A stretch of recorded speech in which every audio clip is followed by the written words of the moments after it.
اعوذ باللہ من الشیطان الرجیم بسم اللہ الرحمن الرحیم۔ وقال، اور شیطان نے اللہ تعالیٰ سے کہا کہ لَأَتَّخِذَنَّ، میں ضرور بالضرور لوں گا، من عبادک، تیرے بندوں میں سے، نصیبا مفروضا، ایک حصہ مقرر کیا ہوا، وَلَأُضِلَّنَّهُمْ، اور میں ضرور بالضرور ان کو گمراہ کروں گا، وَلَأُمَنِّيَنَّهُمْ، اور میں ان کو باطل اور غلط آرزوئیں دلاؤں گا، وَلَآمُرَنَّهُمْ، اور میں انہیں حکم دوں گا، فَلَيُبَتِّكُنَّ آذَانَ الْأَنْعَامِ، پس وہ چیریں گے جانوروں کے کان، وَلَآمُرَنَّهُمْ، اور میں ان کو بالضرور حکم دوں گا، فَلَيُغَيِّرُنَّ خَلْقَ اللَّهِ، وہ اللہ کی تخلیق میں، اللہ کی بنائی ہوئی چیزوں میں تبدیلی کریں گے، وَمَن يَتَّخِذِ الشَّيْطَانَ وَلِيًّا، اور جس نے شیطان کو دوست بنا لیا، من دون اللہ، اللہ کی دوستی کو چھوڑ کے، اللہ کے سوا، اللہ کے غیر میں سے شیطان کو دوست بنایا، فقد خسر خسرانا مبینا، پس بے شک وہ نقصان میں پڑا، صریح طور پر نقصان۔ یعیدہم، شیطان ان سے وعدہ کرتا ہے، ویمنیہم، اور ان کو امیدیں دلاتا ہے، وما یعیدہم الشیطان، حالانکہ جو شیطان وعدہ ان سے کرتا ہے، وہ شیطان ان سے وعدہ نہیں کرتا، الا غرورا، مگر دھوکے کی بات کرتا ہے۔ اولئک مأواہم جہنم، یہی وہ لوگ ہوں گے کہ جن کا ٹھکانہ جہنم ہوگا، ولا یجدون عنہا محیصا، اور وہ اس جہنم سے بھاگنے کی جگہ بھی نہیں پائیں گے۔ والذین آمنوا، اور دوسرا ان کے مقابلے میں وہ لوگ جو ایمان لائے، وعملوا الصالحات، اور نیک اعمال کیے، سندخلہم، ان قریب ہم داخل کریں گے ان کو، جنات، ایسے باغات میں کہ تجری من تحتها الانہار، کہ جن کے نیچے نہریں جاری ہوں گی، خالدین فیہا ابدا، ہمیشہ ہمیشہ وہ اس میں رہیں گے، وعد اللہ حقا، یہ اللہ کا سچا وعدہ ہے، اللہ کا وعدہ سچا ہے، ومن اصدق من اللہ قیلا، اور کون زیادہ سچا ہو سکتا ہے اللہ سے بھی گفتگو میں، بات میں۔ سورۃ النساء کی 100 آیات نمبر 118، 119، 120، 121 اور 122، یہ 5 آیتیں آپ کے سامنے تلاوت ہوئی ہیں، آپ نے ان کا ترجمہ سماعت فرمایا، اور ان آیتوں کے 2 درس اس سے پہلے گزر چکے ہیں، آج تیسرا درس ہے۔ پچھلے 2 درسوں کا خلاصہ یہ ہے کہ شیطان جو ہے وہ انسان میں سے اپنا حصہ مانگتا ہے، چونکہ اسی انسان کی وجہ سے، آدم علیہ السلام کی وجہ سے، اللہ تعالیٰ نے اس کو راندہ درگاہ کیا، اپنے دربار سے نکالا، ملعون ٹھہرایا، مردود ہو گیا، تو اس نے اسی وقت اللہ تعالیٰ سے کہا، وَقَالَ لَأَتَّخِذَنَّ مِنْ عِبَادِكَ نَصِيبًا مَفْرُوضًا، اللہ میں تیرے بندوں میں سے اپنا حصہ جو مقرر کیا ہوا ہے وہ میں ضرور لے کے رہوں۔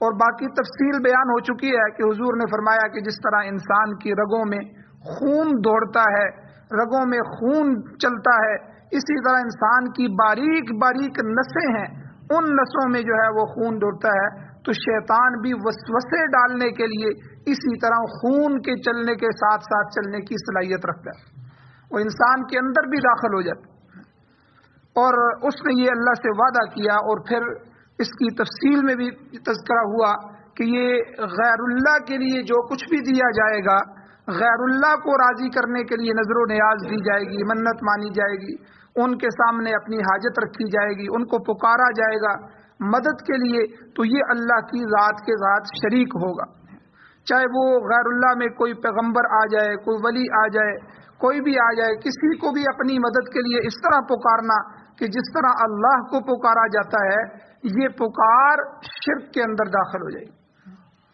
تو اس لیے اللہ تعالیٰ کے نبی جو ہیں وہ خود اللہ سے مانگ رہے ہیں، ساری مخلوق کو اللہ کے سامنے لے کے آ رہے ہیں، اس لیے یا رسول اللہ مدد کہنا، یا علی مدد کہنا، یا فلاں مدد کہنا، حالانکہ یہ وہ ہستیاں ہیں کہ جنہوں نے مشکلوں میں خود اللہ کو پکارا، اور وہ مشکل کشا ہو ہی نہیں سکتا کہ جس پر مشکل آئے۔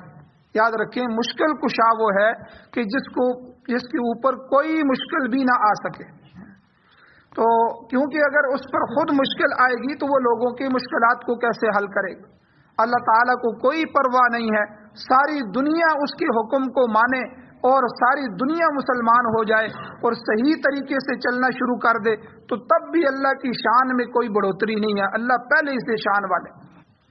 اور اگر ساری دنیا گمراہ ہو جائے، ایک آدمی بھی اللہ کے ماننے والا نہ رہے، سارے بغاوت میں آ جائیں تو اللہ کو تب بھی کوئی پرواہ نہیں ہے، ان کی گناہ کی وجہ سے، ان کی گمراہیوں کی وجہ سے اللہ کی شان میں کوئی کمی نہیں آ سکتی۔ تو اس لیے اللہ کو کوئی مشکل نہیں ہے۔ اللہ تعالیٰ تو بڑے بڑے فرعونوں کو اللہ نے ڈبو کے رکھ دیا، پوری پوری سلطنتیں اللہ نے ختم کر دی، پوری پوری بستیاں اللہ نے الٹا دی، آج وہ عبرت کے نشان بنے ہوئے۔ تو اس لیے مخلوق جو ہے، خالق کے اوپر کوئی پریشانی نہیں آتی، مخلوق جو ہے وہ اللہ کے دربار کی محتاج ہے۔ جب بھی حضور نے خود سکھایا صحابہ اکرام کو کہ میرے صحابہ کم سے کم تر بھی کوئی چیز مانگنی ہو تو اللہ سے مانگو، یہاں تک کہ حضور نے مثال دی، اگر تمہیں اپنے جوتے کا تسمہ نہ مل رہا ہو تو یہ تسمہ بھی اللہ سے مانگو، چھوٹی چیز بھی اللہ سے مانگو، اللہ کے دربار میں آ جاؤ۔ اور توحید کا خلاصہ یہی ہے کہ جو حضور علیہ السلام نے ان کو دعوت دی تھی مشرکین مکہ کو، یہ تم نے جگہ جگہ جو بت بنائے ہوئے ہیں ان کو حاجت روا مشکل کشا سمجھتے ہو، ان کے سامنے سجدے کرتے ہو، ان سے اپنی امیدیں اور آرزوئیں رکھتے ہو اور ان کے سامنے دعائیں مانگتے ہو اور انہی کے سامنے آ کر نظر و نیاز کے کھانے پیش کرتے ہو اور ان سے اپنے جو ہے دل لگا کے رکھے ہوئے ہو، یہ کچھ بھی نہیں کر سکتے۔ لا الہ الا اللہ، کوئی معبود نہیں ہے سوائے اللہ کے، اللہ ہی حاجت روا ہے، اللہ ہی مشکل کشا ہے، اللہ ہی نماز روزے سجدے کے اور رکوع کے جو ہے وہ حقدار ہے، اللہ ہی کے لیے سب کچھ کر سکتے ہیں، اللہ ہی سے امید لگائی جا سکتی ہے، اللہ ہی سب کچھ کرنے والا۔ تو یہی توحید ہے اس کا۔ تو بہرحال شیطان نے اللہ سے یہ کہا، تو آج جتنی بھی یہ غلط کاریاں ہیں، جتنے بھی غیر اللہ کے لیے پکار ہے، ان کے لیے نیاز ہے، ان کے درباروں میں جا کے جو ہے نیک ہستیوں کے درباروں میں جا کے دعا کرنا، ان کے وسیلے سے اللہ تعالیٰ سے دعا کرنا، یا اللہ یہ تیری نیک ہستیاں تھیں، آپ ان کے وسیلے سے ہمیں معاف فرمائیے۔ دعا اللہ سے ہی کی جائے گی، ان کا وسیلہ دے کے بندہ دعا کر سکتا ہے، لیکن ان کے سامنے جھکنا، ان سے اولادیں مانگنا، ان کے سامنے سجدے کرنا، ان کے سامنے جو ہے کوئی بھی ایسا کام جو اللہ کے لیے کیا جاتا ہے کرنا، یاد رکھیں یہ شرک۔ لوگوں نے نبیوں کی مزاروں کو بھی نہیں چھوڑا۔ تو اسی لیے حضور علیہ السلام کی وہ دعا آتی ہے، حضور علیہ السلام نے فرمایا اے اللہ میری قبر کو سجدہ گاہ نہ بننے دینا، میرے روزے کو، میری قبر کو سجدے کی جگہ نہ بننے دینا۔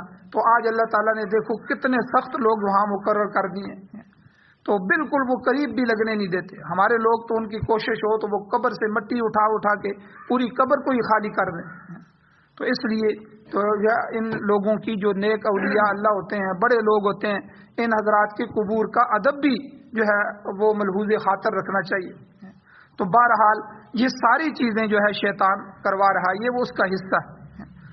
اور اسی طرح جتنی بھی رسومات ہیں جن میں ہم پڑے ہوئے ہیں، جتنے بھی بدعات ہیں اور جتنی بھی چیزیں ہیں، یہ ساری کی ساری ان کے پیچھے وہ ذہنیت شیطان کی کار فرما ہے، وہی کام کر رہا ہے۔ تو بہرحال شیطانی فلسفہ کیا ہے؟ شیطانی فلسفہ یہ ہے کہ جو اس آیت میں اللہ نے بیان فرمایا کہ شیطان نے اللہ کے سامنے پھر یہ بھی کہا کہ وَلَأُضِلَّنَّهُمْ، میں انہیں ضرور بضرور گمراہ کروں، تیرے بندوں کو بہکاؤں گا، اور وَلَأُمَنِّيَنَّهُمْ، میں انہیں امیدیں دلاؤں گا، بڑی بڑی امیدیں، بڑی بڑی جو ہے وہ آرزویں جو اس دنیا میں ان سے پوری نہیں ہو سکتی، پھر وہ اسی آرزو کے پیچھے بھاگیں گے اور بھاگتے رہیں گے، صبح دوپہر شام، سوتے ہوئے، سو کر اٹھتے ہوئے، ہر وقت وہی آرزویں، وہی دوڑ، اور میں ایسے ان کو پیچھے لگاؤں گا کہ یہ تجھے بھول جائیں، تیری یاد سے میں ان کو غافل کروں گا۔ 5 وقت کی نماز پڑھنے کے لیے بھی ان کے پاس ٹائم نہیں ہوگا، اپنی آرزو پوری کرنی ہے، دولت کمانی ہے، بس اسی دولت کے نشے میں ادھر سے ادھر سفر، ادھر سے ادھر سفر، نمازیں بھی بیچ میں جا رہی ہیں، سارا کچھ جا رہا ہے۔ اے اللہ وَلَأُمَنِّيَنَّهُمْ، گمراہ بھی کروں گا اور میں ان کو لمبی لمبی امیدیں ڈال دوں گا، اور نہ وہ امیدیں یہاں پوری ہو سکتی ہیں اور نہ ان کی جان چھوٹے گی۔ تو اس لیے یہ سب کے سب جو وعدے ہیں یہ شیطان نے جو ہے اللہ تعالیٰ سے کیے تھے کہ یہ میں سارا کچھ ان کے ساتھ کروں. ایک چیز کہ غیر اللہ کے ساتھ نسبت، اللہ کے غیر کے ساتھ نسبت، یہ بھی شیطان نے اللہ سے وعدہ کیا کہ میں 2 قسم کے حکم بھی ان کو دوں گا. یہ 2 حکم یہاں شیطان کے جو اللہ سے اس نے وعدہ کیا، یہاں اس نے اللہ تعالیٰ نے ذکر فرمایا کہ انسان کی گمراہی کے لیے شیطان نے کیا منصوبے بنائے ہیں. دیکھیں کسی دشمن کے بارے میں ہمیں اتنی تفصیل سے ریکی ہو جائے، جاسوسی ہو جائے، پتہ چل جائے تو ہم کتنے محتاط ہو جاتے ہیں. اللہ تعالیٰ نے پوری نسبتیں، پوری سلسلے جو شیطان کے متعلق تھے اللہ نے قرآن مجید میں تفصیل کے ساتھ بیان فرما دی. اب اس نے کیا کہا؟ وَلَآمُرَنَّهُمْ، میں ان کو ضرور حکم دوں گا. کیا حکم دوں گا؟ کہ فَلَيُبَتِّكُنَّ آذَانَ الْأَنْعَامِ، کہ جانوروں کے کان کاٹو، جانوروں کے کان کاٹنے کا میں ان کو حکم دوں. تو زمانہ جاہلیت میں بھی لوگ جو تھے وہ جانوروں کے کان چھید کر انہیں آزاد کر دیتے تھے. یہ بھی شرک کی ایک قسم تھی کہ وہ اپنے بتوں کے نام پر تو جانور کے کان کاٹ دیتے تھے، اور کٹا ہوا جانور پھر پورے معاشرے کے لوگ سمجھ جاتے تھے کہ یہ ہمارے کسی بت کے نام کا ہے، کسی آدمی نے اس کو آزاد کیا، اور اسے کسی بت کے نام پر منسوب کر دیا جاتا تھا. یہ لات کے لیے ہے، یہ عزا کے لیے ہے، یہ ہبل کے لیے ہے، جو بھی ان کے بت تھے یہ فلاں بت کے نام کا ہے. اب اس کو چھوڑ دیتے تھے. اب اس کا دودھ وغیرہ بھی استعمال نہیں کیا جاتا تھا، اس کی توہین سمجھتے تھے. آپ دیکھ لیں ہمارے معاشرے میں ہندو جو ہیں وہ گائے کے پجاری ہیں. اب گائے کا کتنا ادب کرتے ہیں، کتنا احترام کرتے ہیں، اس کو چھوتے ہیں. یہاں تک کہ انسانیت اتنی گر گئی ہے ان کی کہ وہ گائے کا پیشاب بھی پیتے ہیں، اس کا گوبر بھی کھاتے ہیں کہ یہ ہمارا خدا ہے، گو ہماری ماتا ہے. تو اب اس کو جتنی بھی ہندوستان میں گائے اسی طرح ڈیروں پہ ادھر ادھر پھر رہی ہیں، وہ ساری کی ساری انہوں نے اپنے بتوں کے نام پہ، اپنی مورتیوں کے نام پہ جو ہے وہ اپنے تراشیدہ جو صنم ہے ان کے نام پہ انہوں نے ان کو چھوڑا ہوا.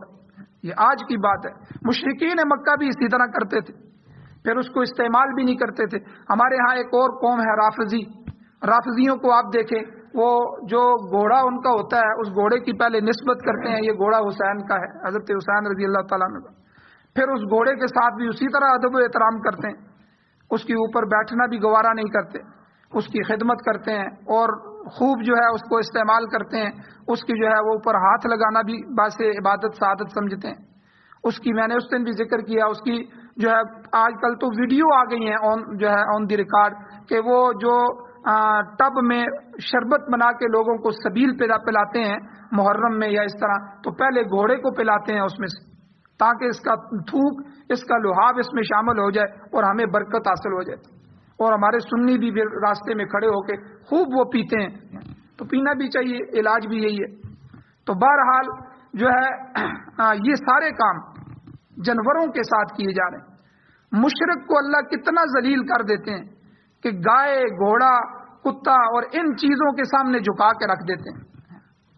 تو یہ شیطان نے، تو پرانے زمانے میں حضور علیہ السلام کے زمانے میں مشرکین بھی یہی کرتے تھے کہ جانوروں کے کان چھید دیتے تھے، ان کے کان درمیان سے کاٹ دیتے تھے یا پورا کان کاٹ دیتے تھے اور پھر اس کو بت کے نام پہ چھوڑ دیتے تھے. اس سے کسی طرح کا بھی نفع نہیں اٹھاتے تھے، نہ اس کے اوپر بیٹھتے تھے، نہ اس کا دودھ استعمال کرتے تھے. تو اس لیے اگلی صورت میں اسی ضمن میں بحیرہ من بحیرۃ ولا صائبۃ یہ الفاظ آئیں گے. یہ مختلف قسم کے جانور تھے جو مشرکین بتوں کے نام پہ دیتے تھے. تو بحیرہ جانور بھی یہی ہے کہ جس کے کان کاٹ کے اپنے خداؤں کے لیے، بتوں کے لیے اس کو چھوڑ دیتے تھے. تو یہ شیطان نے اللہ کے حضور اسی وقت کہہ دیا تھا کہ تیرے بندوں کو اس طریقے سے بھی گمراہ کروں گا کہ وہ جانوروں کو کان کاٹ کے غیر اللہ کے نام سے منسوب کریں گے. چنانچہ ایسا ہوتا رہا.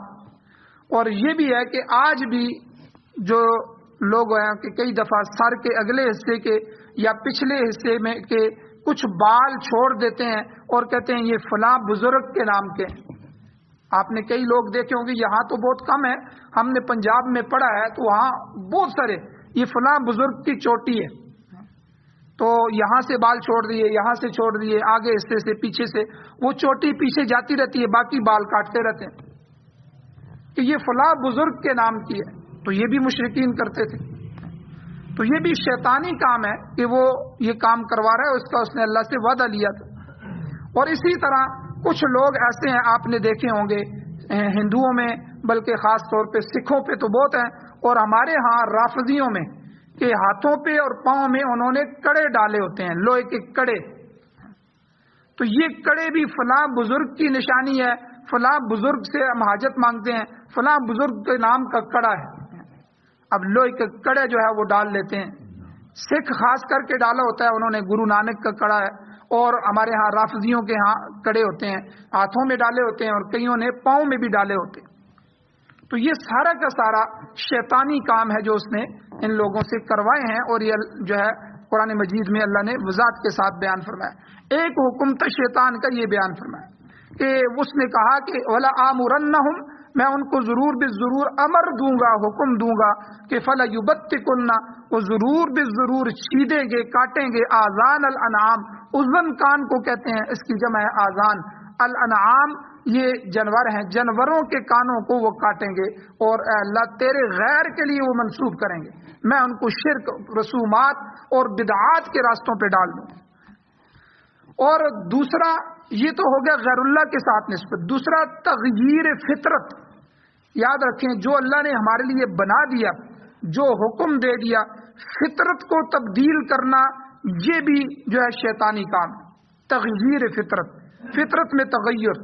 شیطان نے یہ بھی اللہ سے وعدہ لیا، وَلَا آمُرَنَّهُمْ، اللہ میں ضرور بالضرور ان کو حکم دوں گا، فَلَيُغَيِّرُنَّ خَلْقَ اللَّهِ، کہ یہ اللہ کی تخلیق میں تغیر کریں گے. میں ان کو ورگلاؤں گا، حکم دوں گا کہ وہ اللہ کی بنائی ہوئی چیزوں کو تبدیل کریں گے. یاد رکھیں جسم پہ ٹیٹو بنانا، یہ جو جسم پہ انگریزوں کے ہاں یورپ میں تو بہت زیادہ ہے، ہر عورت مرد نے بنائے ہیں، پھر وہ اسی طرح لباس کو ننگا رکھتے ہیں تاکہ جسم کے وہ حصے سب کو دکھائے دیں، اور ان پہ کسی نے شیر، کسی نے تتلی، کسی نے کیا بنایا ہوتا ہے، اور کئیوں نے عجیب قسم کی شیطانی شکلیں بنائی ہوتی. تو ایک تو یہ جو جسم ہے نا، یہ جسم ہمارا ہے ہی نہیں. اس دنیا میں جو بھی چیزیں ہیں وہ ہمارے لیے اللہ کے حکم سے استعمال کے لیے ہیں. یہ جسم بھی ہمارے پاس، یہ اعضاء ہمارے پاس امانت ہے. اسی لیے خودکشی کرنا حرام ہے، اپنے آپ کو جو ہے موت کے اندر ڈالنا کہ بھئی تم نے یہ کام کیوں کیا. اور حضور علیہ السلام نے فرمایا حدیث میں، اس کی سزا یہ ہے کہ جو آدمی جس طریقے سے بھی خودکشی کرے گا، اللہ اس کو سزا یہ دیں گے کہ قیامت تک اٹھنے تک وہ اسی حالت میں مرتا رہے گا اور جیتا رہے گا. کسی نے گولی ماری تو وہ گولی مارتا رہے، زہر کھائی تو زہر کے اثر سے ہی جیتا مرتا رہے گا. یہ اس کی سزا ہے. تو اس لیے جسم کے اندر تبدیلی کرنا، یہ جو کہتے ہیں کہ میرا دل عطیہ کر دیا جائے، میری آنکھیں فلاں کو میرے موت کے بعد عطیہ کر دی جائیں، بھئی یہ تو ہمارا تمہارا ہے ہی نہیں. اور ہمیں کس نے اتھارٹی دی ہے کہ ہم یہ کسی اور کو دے سکتے ہیں؟ ایک علماء یہ خون کے جو ہے مجبوری کی وجہ سے، کیونکہ خون دوبارہ پیچھے سے پیدا ہو جاتا ہے، دوبارہ بن جاتا ہے، جو ہے کسی انتہائی مجبوری کی وجہ سے آپ اپنے جسم کا خون کسی کو دے سکتے ہیں، وہ بھی شوقیہ نہیں، انتہائی مجبوری کی وجہ سے. باقی جسم کا کوئی عضو جو ہے وہ کاٹنا، اس کو چھیدنا، اس کا ٹیٹو بنانا یا اس کو گدوانا. بعض لوگ اس کو گدوا کے اس کے اوپر نام لکھے ہوتے ہیں، عاشقوں کے نام لکھے ہوتے ہیں، کئی اور چیزوں کے نام لکھے ہوتے ہیں، اپنا نام لکھا ہوتا ہے. تو یہ جسم کو گدوانا، یہ سب کا سب جو ہے یہ شیطانی کام ہے، اور یہ اللہ کی تخلیق میں تبدیلی. تو اللہ کی بنائی ہوئی چیزوں کو تبدیل کرنا یہ فطرت کی تبدیلی ہے، اور فطرت کی تبدیلی میں بھی شیطانی فلسفہ کار فرما ہے جس سے وہ لوگوں کو گمراہ کرتا ہے. بادشاہوں کے زمانے میں، جب بادشاہ کے زمانے ہوتے تھے پچھلے ملوکیت کے زمانے میں، بادشاہ جن لوگوں کو اپنے گھروں میں رکھتے تھے ان کو خصی بنا دیتے تھے. یہ بھی فطرت کی تبدیلی ہے. کسی انسان کا اپنے آپ کو، اپنی شہوت کو ختم کرنے کے لیے خصی بنا دینا، اس کے خصیتین کو ختم کر دینا، جس طرح کئی دفعہ کئی جانوروں کو خصی بنایا جاتا ہے. تو یہ انسان کے اندر یہ تبدیلی، یہ فطرت کی تبدیلی ہے، اور شرعاً حرام ہے، شریعت میں یہ حرام ہے. اسی طرح آپ دیکھیں کسی طرح کی بھی یہ تبدیلی کے لواتت یہ غیر فطرتی چیز ہے. لوط علیہ السلام جو پیغمبر تھے ان کی قوم کو اسی فعل بد کی وجہ سے ہلاک کیا گیا. مگر شیطان دنیا میں آپ دیکھیں اس پر بھی آمادہ کرتے ہیں. عورتوں کا آپس میں جنسی التفات، آپس میں جنسیت کو پورا کرنا، یہ بھی شیطانی امور میں سے ہے. مرد مرد کے ساتھ، عورت عورتوں کے ساتھ، یہ تو ایک غیر فطرتی، یہ فطرت کے ساتھ بغاوت ہے. کیونکہ اللہ نے نسل کو مرد اور عورت کے ساتھ جوڑا. قرآن مجید میں جہاں بھی اللہ نے ذکر کیا ذکر اور انثى دونوں کو ذکر کیا. وما خلق الذکر والانثى، اللہ نے مذکر اور مؤنث پیدا فرمائے، ہر چیز کا جوڑا جوڑا پیدا فرمایا، اور جوڑے سے ہی آگے معاشرت اور نسل چلتی ہے. اب جوڑے کے خلاف کرنا، مرد کا مرد کے ساتھ، عورت کا عورت کے ساتھ فعل بد کرنا، خواہشات کو پورا کرنا، یہ اللہ کی بغاوت میں آتا ہے. یہ فعل حرام ہے اور یہ فطرت کے اندر تبدیلی ہے. آج دیکھیں یورپ میں باقاعدہ اسمبلیوں میں پہلے انہوں نے احتجاج کیے، ان سے احتجاج کروائے گئے. اب ہمارے ہاں بھی وہی ہے، عورت کی آزادی کے نام سے عورت کیا کیا نعرے لگا رہی ہے. اس کے جو کتبے اٹھائے ہوئے ہیں، ہم ان جملوں کو پڑھ نہیں سکتے جو اس نے جملے لکھے ہوئے ہیں. ہم بچہ پیدا نہیں کریں گی، ہم کسی کی نوکر نہیں ہیں، ہم کھانا نہیں پکائیں گی، ہم فلاں نہیں کریں گی.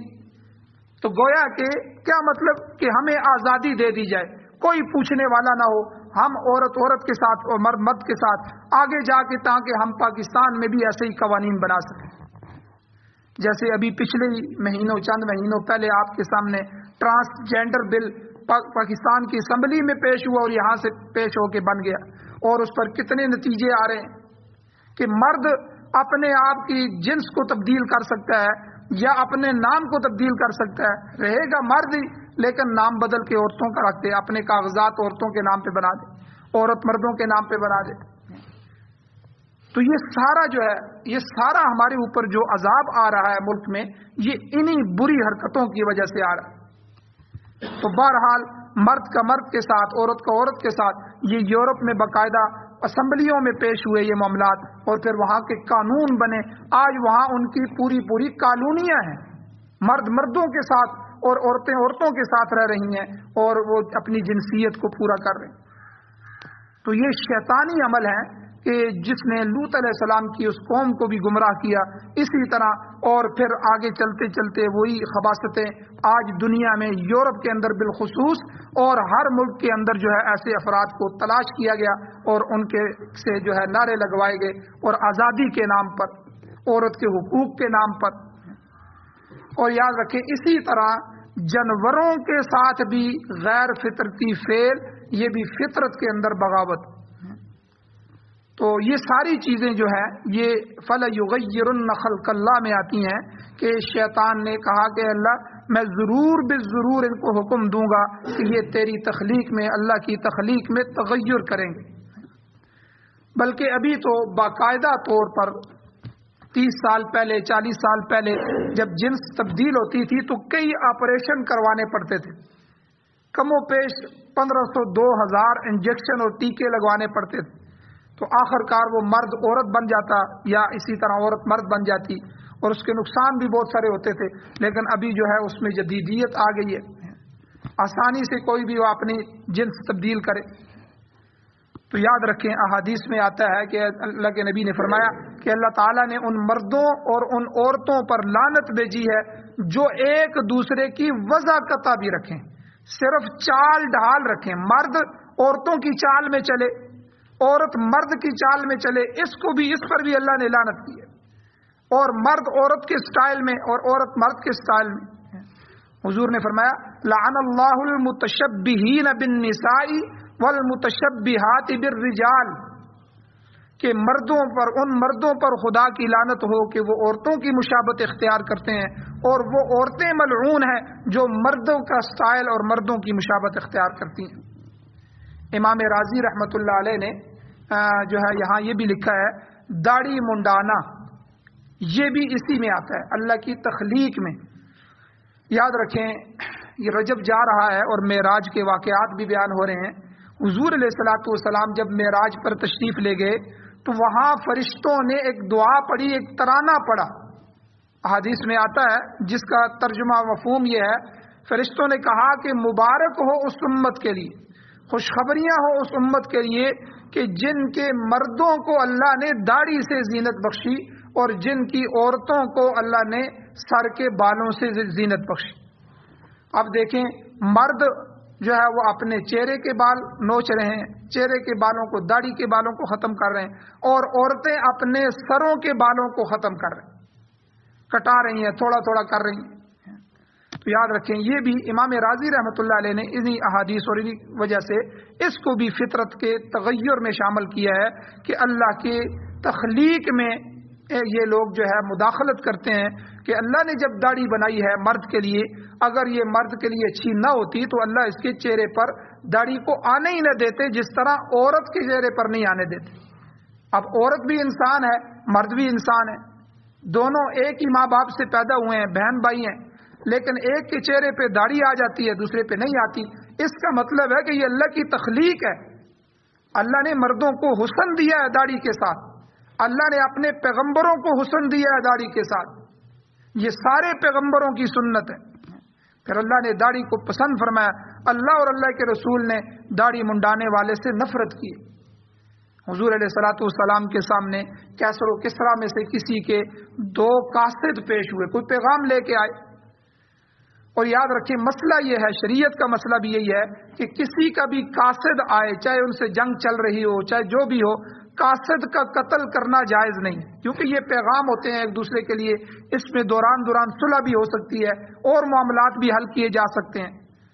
تو یہ جو قاصد ہوتا ہے اس کا قتل جائز نہیں ہے اور اس کی بے احترامی جائز نہیں ہے. تو بہرحال حضور علیہ السلام کے سامنے وہ آئے، چونکہ وہ تو شام سے اس طرف سے آئے تھے تو ان کی داڑیاں نہیں تھیں، منڈی ہوئی داڑیاں تھیں، اور عربوں میں تو عام رواج تھا، کافر بھی داڑھی رکھتے تھے. اور حضور علیہ السلام نے تو بالخصوص حکم دیا کہ داڑھی کو بڑھاؤ اور مونچھوں کو کٹاؤ. تو اب وہ جب آئے تو ایک عجوبہ لگتا ہے جب ایسے آدمی آئے. تو اب جس طرح ہمارے ہاں اب داڑھی کٹانے والوں کی تعداد زیادہ ہے، تو کوئی ایک داڑھی والا آ جائے تو کہتے ہیں کہ مولوی صاحب آ گئے، یہ عجیب سا لگتا ہے. تو وہ داڑھی والوں میں کوئی داڑھی منڈا آ جائے تو وہ بھی عجیب سا لگتا ہے. اب وہ 2 قاصد آئے تو حضور علیہ الصلوۃ والسلام نے پہلے ان سے سوال کیا، پوچھا کہ بھائی یہ تم نے داڑیاں کیوں کٹائی ہیں؟ وہ اپنے بادشاہوں کو رب کہتے تھے، خدا کہتے تھے. تو وہ کہتے تھے ہمارے خداؤں نے ہمیں حکم دیا ہے، ہمارے بڑوں نے ہمیں حکم دیا ہے.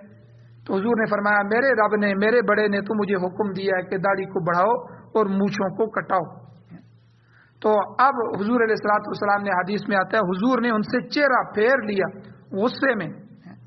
اب آپ اندازہ لگائیں جو امتی داڑھی کٹواتے ہیں کل حضور کا سامنا کیسے کریں گے. حضور علیہ السلام کل قیامت کے دن بھی اگر چہرہ پھیر دیں، اگر ان سے اپنا رخ پھیر دیں تو وہ کیا جواب دیں گے حضور کے سامنے. تو اس لیے امام رازی رحمۃ اللہ علیہ نے اس داڑھی منڈانے کو بھی اسی مد میں شمار کیا ہے کہ یہ بھی شیطانی فعل ہے کہ جو انسان کو اللہ کی تخلیق میں تغیر کرنے پر مجبور کرتا ہے. اسی طرح عورت کے سر کے بال منڈانا یہ بھی اسی سے. حضور علیہ الصلوۃ والسلام کا فرمان ہے کہ یہود اور ہنود، ہندو اور مجوس کے ساتھ مشابہت اختیار نہ کرو، داڑھی بڑھاؤ اور مونچھیں کٹاؤ، یہ باقاعدہ حدیث ہے. اور حضور علیہ الصلوۃ والسلام نے جو ہے یہ بھی فرمایا کہ لعن اللہ الواصلۃ والمستوصلۃ، جو عورت اپنے سر کے بال دوسری عورت کو دے دیتی ہے تاکہ اس کے بال لمبے نظر آئیں، تو اللہ تعالیٰ نے دونوں پر لعنت بھیجی ہے کہ ایک عورت کے بال دوسری عورت استعمال کرے، دوسری عورت دوسری جو ہے. تو یہ سارے کے سارے اللہ کی تخلیق میں جو ہے وہ تبدیلی کی طرح ہے. اللہ تعالیٰ سے دعا ہے اللہ ہمیں عمل کی توفیق عطا فرمائے، اللہ شیطان کے فتنوں سے ہماری اور ہماری نسلوں کی حفاظت فرمائے. آمین. الحمدللہ رب العالمین والعاقبۃ للمتقین والصلاۃ والسلام علی رسولہ النبی الامی الکریم. یا اللہ ہماری کمیوں کوتاہیوں کو معاف فرمائیے، درگزر فرمائیے، صغیرہ کبیرہ گناہوں کو معاف فرمائیے. یا اللہ قرآن مجید کو پڑھنے، پڑھانے، سننے، سنانے کی اور اس کو سمجھنے کی توفیق عطا فرمائیے. یا اللہ قرآن و سنت کا عادی بنائیے، قرآن و سنت پر چلنے کی توفیق عطا فرمائیے، قرآن و سنت کا غلبہ نصیب فرمائیے، قرآن و سنت کو بطور آئین، بطور دستور، بطور ضابطۂ حیات ہمارے مقدر فرمائیے۔ یا اللہ پوری دنیا میں پاکستان سمیت اے اللہ چپے چپے میں خلافت راشدہ، امارت اسلامیہ شریعہ کا نظام نصیب فرمائیے۔ یا اللہ طالبان کی حفاظت فرمائیے، مجاہدین اسلام کی حفاظت فرمائیے، پوری دنیا میں مظلوم مسلمانوں کی حفاظت فرمائیے، ان کی حفاظت کرنے والے مجاہدین اسلام کی حفاظت فرمائیے۔ یا اللہ اسلام کو غلبہ نصیب فرمائیے، اسلام کو غالب فرمائیے۔ یا اللہ قرآن و سنت کی بہاریں نصیب فرمائیے۔ یا اللہ جو بیمار ہیں ان کو شفا عطا فرمائیے، پریشان حالوں کی پریشانیوں کو دور فرمائیے۔ یا اللہ جو مقروض ہیں ان کے قرضوں کے پورا کرنے کے اسباب پیدا فرمائیے۔ جو حضرات ایمان کی حالت سے اس دنیا سے جا چکے ہیں یا اللہ ان سب کی بخشش فرمائیے۔ صلی اللہ تعالی علی خیر خلقہ محمد و آلہ و اصحابہ اجمعین برحمتک یا ارحم الراحمین۔